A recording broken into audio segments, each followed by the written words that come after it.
Hello everyone, my name is Andre. I'm here today in Whistler, British Columbia to give you a few tips on how to carve on a snowboard. My tip number one for carving concerns steering and pivoting. When carving, the idea is to use the side cut of your board to perform a perfect round-shaped turn. When using a lot of rotation, you induce a lot of forces in the board that lead to a pivot, and therefore the board will slide out of the carved turn. Which means that if you want to perform a good carved turn, you want to maintain a good neutral position relative to your snowboard and keep that same position throughout the whole length of your turn. So when I go carving, I try to keep that same position wherever I am in the turn and let the board do the turning for me.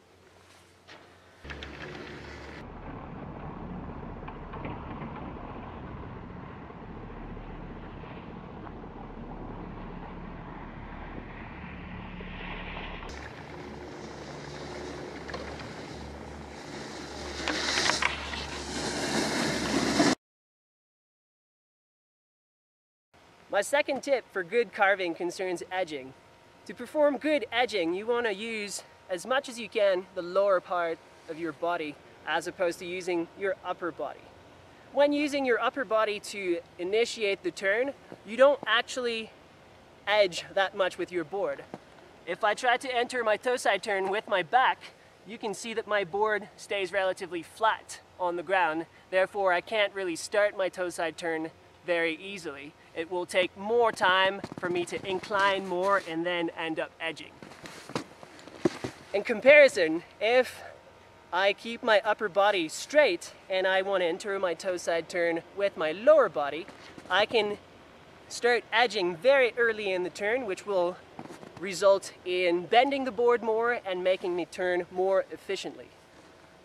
The same thing can be applied to the heel side turn. If I try to throw myself into the turn with my upper body, my board doesn't really edge that much. In comparison, if I keep my upper body straight at all time and I use my lower joints to get lower, my board will edge much more efficiently right from the start of the turn, creating a nice round-shaped turn.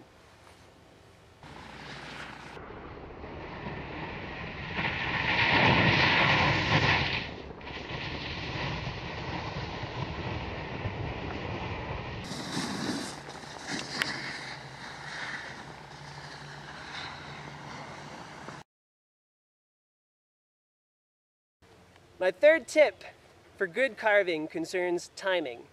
You need to be patient to perform a good carving turn.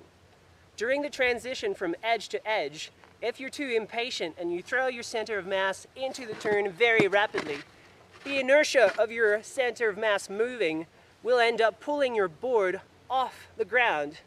And remember, to perform a good carving turn, we want to apply pressure on the board to make it bend and follow its natural curve into the turn. If the forces that you apply on the board pull the board away from the ground, the board will not turn instantaneously and there will be a delay before you can actually bend the board and perform a good carving turn. What you should do for the transition, you need to take your time to go back to a neutral position, and then before entering the turn, you want to start edging very early and applying the pressure down onto your board, which will bend the board very early in the turn, and then you will be able to be much more stable throughout the whole length of the turn. For the next turn, at the end of this turn, you will slowly go back to your neutral position and perform the same thing in the other direction, slightly edging and applying the pressure down onto your board, and then the board will bend and take you where you want it to go.